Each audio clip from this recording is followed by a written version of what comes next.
ವೀಕ್ಷಕರೇ ನಮಸ್ಕಾರ.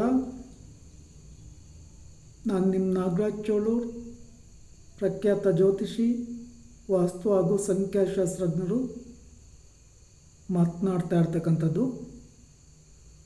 ವೀಕ್ಷಕರೇ,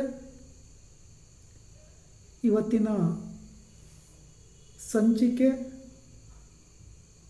ನನ್ನ 900ನೇ ಸಂಚಿಕೆ. ಆತ್ಮೀಯ ವೀಕ್ಷಕರಿಗೆಲ್ಲ ತುಂಬು ಹೃದಯದ ಧನ್ಯವಾದಗಳನ್ನು ಹೇಳ್ತಾ ಇದ್ದೇನೆ. ಏಕೆಂದರೆ ನೀವು ಪ್ರೋತ್ಸಾಹ ಕೊಡದೇ ಇದ್ದರೆ, ನನ್ನ ವಿಡಿಯೋಗಳನ್ನು ನೋಡದೇ ಇದ್ದರೆ ನಾನು ಮತ್ತೆ ವಿಡಿಯೋಗಳನ್ನು ಮಾಡೋಕ್ಕಾಗಲ್ಲ. ಹಾಗೆ ಉತ್ಸಾಹನೂ ಇರೋದಿಲ್ಲ. ನನ್ನ ವಿಡಿಯೋಗಳಲ್ಲಿ ಬೇರೆ ಬೇರೆ ವಿಚಾರಗಳಿಗೆ ಸಂಬಂಧಪಟ್ಟಂಥ ಮಾಹಿತಿಗಳು ನಿಮಗೆ ಸಿಗುತ್ತೆ. ವಾಸ್ತುವಿಗೆ ಸಂಬಂಧಪಟ್ಟ ವಿಚಾರಗಳನ್ನು ತಿಳಿಸಿರ್ತೇನೆ. ಜಾತಕದ ವಿಮರ್ಶೆಯ ಫಲಾಫಲಗಳನ್ನು ತಿಳಿಸಿದ್ದೇನೆ. ನನ್ನ ವಾಸ್ತು ಪ್ಲ್ಯಾನ್ ಮಾಡಿಸಿಕೊಂಡು ನನ್ನಲ್ಲಿ ಮನೆ ಕಟ್ಟಿಕೊಂಡು ಅವರಿಗೆ ಸಿಕ್ಕಿರ್ತಕ್ಕಂಥ ಶುಭ ಫಲಗಳ ಬಗ್ಗೆಯೂ ಮಾಹಿತಿ ತಿಳಿಸಿದ್ದೇನೆ. ಹಾಗೆ ಕೆಲವೊಂದು ಕಡೆ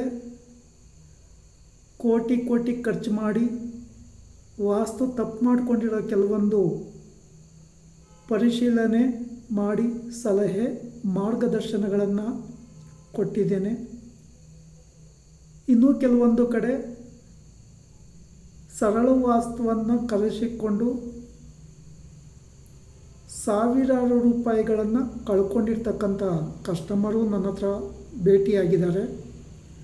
ನಮ್ಮ ತುಮಕೂರಿನಲ್ಲೇ ಒಂದು 2-3 ಕಡೆ 25,000 ಕೊಟ್ಟು ಅವ್ರು ಕೊಟ್ಟಿರ್ತಕ್ಕಂಥ ವಸ್ತುಗಳನ್ನು ಅಳವಡಿಸಿಕೊಂಡು ನೆಗೆಟಿವ್ ಆಗಿರೋರು ತುಂಬ ಜನ ಇದ್ದಾರೆ. ಮಂಗಳೂರಿನಲ್ಲೂ ಸಹ ತುಂಬ ಕೇಸು ಸಿಕ್ಕಿದ್ದಾವೆ. ನನ್ನ ಉದ್ದೇಶ ಇಷ್ಟೇ ವೀಕ್ಷಕರೇ, ಜ್ಯೋತಿಷ್ಯ ಸುಳ್ಳಲ್ಲ. ನಿಮ್ಮ ಜೀವನದ ಆಗು ಹೋಗುಗಳನ್ನು ಕರಾರುವಕ್ಕಾಗಿ ಈ ಜ್ಯೋತಿಷ್ಯ ಅಥವಾ ನಿಮ್ಮ ಜಾತಕದ ಗ್ರಹಗತಿಗಳು ತಿಳಿಸ್ಕೊಡ್ತವೆ. ಯಾವಾಗ ನಮಗೆ ಯಾವ ದಶಾಭುಕ್ತಿಗಳಲ್ಲಿ ಸಮಸ್ಯೆ ಇರುತ್ತೆ, ಅಥವಾ ಶನಿ ದೋಷದ ಪ್ರಭಾವ ಇರುತ್ತೆ, ರಾಹು ದಶೆ, ಕುಜ ದಶೆ, ಕೇತು ದಶೆ, ಮಾರಕಾಧಿಪತಿ ದಶೆಗಳು ಅಂತ ಹೇಳ್ತೀವಿ, ಬಾಧಕಾಧಿಪತಿ ದಶೆ ಅಂತ ಹೇಳ್ತೀವಿ. ಇಂತಹ ಸಂದರ್ಭಗಳಲ್ಲಿ ಆ ಗ್ರಹಕ್ಕೆ ಸಂಬಂಧಪಟ್ಟಂಥ ಪೂಜೆ ಪರಿಹಾರಗಳನ್ನು ಮಾಡಿಕೊಂಡಾಗ ನಿಮಗೆ ಆಗ್ತಕ್ಕಂಥ ನೆಗೆಟಿವ್ ಕಡಿಮೆ ಆಗುತ್ತೆ.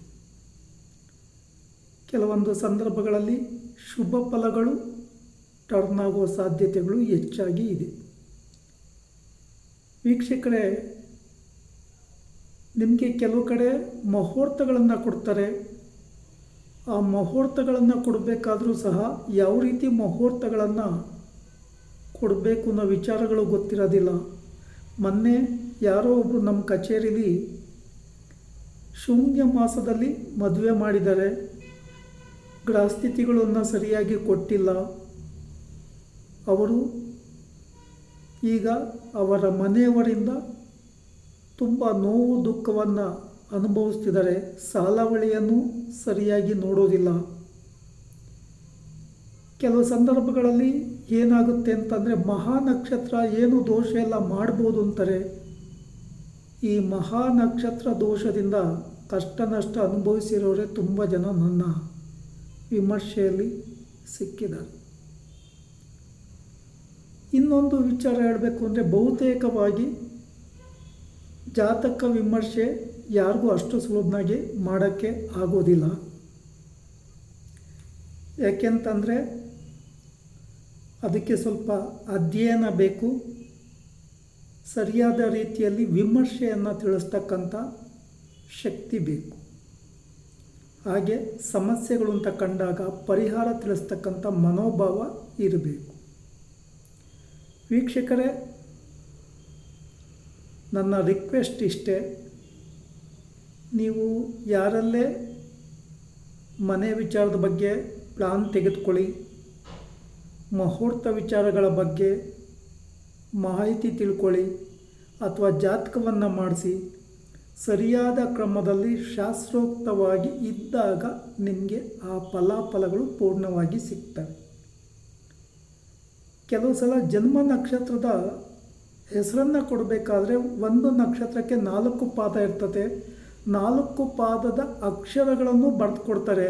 ನಿಮಗೆ ಯಾವುದಿಷ್ಟ ಆಗುತ್ತೋ ಅದಿಷ್ಟ ಇಟ್ಟು ಕರಿತೀರಿ, ಆದರೆ ಸಮಸ್ಯೆ ಆಗುತ್ತೆ. ಯಾಕೆಂದರೆ 1ನೇ ಪಾದ ಅಂದರೆ 1ನೇ ಪಾದದ ಅಕ್ಷರವನ್ನೇ ಇಟ್ಕೋಬೇಕು, 2ನೇ ಪಾದ ಅಂದರೆ 2ನೇ ಪಾದದ ಅಕ್ಷರವನ್ನೇ ಇಟ್ಕೋಬೇಕು. ಕೆಲವೊಂದು ಸಲ ಕೆಲವೊಂದು ನಕ್ಷತ್ರಗಳು 2 ರಾಶಿಗಳಲ್ಲಿದ್ದಾಗ ಸಮಸ್ಯೆ ಕ್ರಿಯೇಟ್ ಆಗುತ್ತೆ. ಪರಿಹಾರಗಳನ್ನು ಮಾಡಿಸ್ಲಿಕ್ಕೆ ಹೋದಾಗ ಶಾಸ್ತ್ರೋಕ್ತವಾಗಿ ಪರಿಹಾರಗಳು ಆಗಲ್ಲ. ಇನ್ನು ವೀಕ್ಷಕರೇ, ಯಾರಿಗೆ ಜಾತಕದ ಅವಶ್ಯಕತೆ ಇದೆ ಅಥವಾ ಮನೆ ಕಟ್ಟಲಿಕ್ಕೆ ಪ್ಲ್ಯಾನ್ನ ಅವಶ್ಯಕತೆ ಇದೆ, ಮುಹೂರ್ತಗಳ ಬಗ್ಗೆ ಮಾಹಿತಿ ಬೇಕಿದ್ರೆ, ವಧುವರರ ಸಾಲಾವಳಿ ವಿಚಾರ ಬೇಕಿದ್ರೆ, ಜಾತಕದ ವಿಮರ್ಶೆಗಳು ಬೇಕಿದ್ರೆ, ಜಾತಕಗಳು ಬೇಕಿದ್ರೆ ನನ್ನ ತುಮಕೂರಿನಲ್ಲಿರೋ ಕಚೇರಿಯಲ್ಲಿ ನೀವು ಭೇಟಿಯಾಗ್ಬೋದು. SS ಪುರಂನಲ್ಲಿ ಸುನೀತಾ ಹೋಟ್ಲು ಹಿಂದಿನ ರಸ್ತೆಯಲ್ಲಿ ನನ್ನ ಕಚೇರಿ ಇರ್ತದೆ. ಬೆಳಗ್ಗೆ 10:30ಯಿಂದ 3 ಗಂಟೆ 3:30ವರೆಗೂ ಓಪನ್ ಇರುತ್ತೆ. ಸಂಜೆ ಚೋಳೂರಿನಲ್ಲಿ ಒಂದು ವೇಳೆ ಭೇಟಿಯಾಗ್ತಕ್ಕಂಥವರು ನನ್ನ ಮೊಬೈಲ್ ನಂಬರ್ಗೆ ಕರೆ ಮಾಡಿ. ಚೋಳೂರು ಹೆಲ್ತ್ ಕ್ಲಿನಿಕ್ ಸೆಂಟ್ರ್ ಪಕ್ಕದ ಬಿಲ್ಡಿಂಗ್ನಲ್ಲಿ ಇದ್ದೇನೆ. 6 ಗಂಟೆಯಿಂದ 8 ಗಂಟೆ ಒಳಗಡೆ ಭೇಟಿಯಾಗಿ ನೀವು ಸಂಬಂಧಪಟ್ಟ ಮಾರ್ಗದರ್ಶನವನ್ನು ಪಡ್ಕೋಬೋದು. ಭಾನುವಾರ ತುಮಕೂರು ಆಫೀಸ್ ರಜೆ ಇರುತ್ತೆ.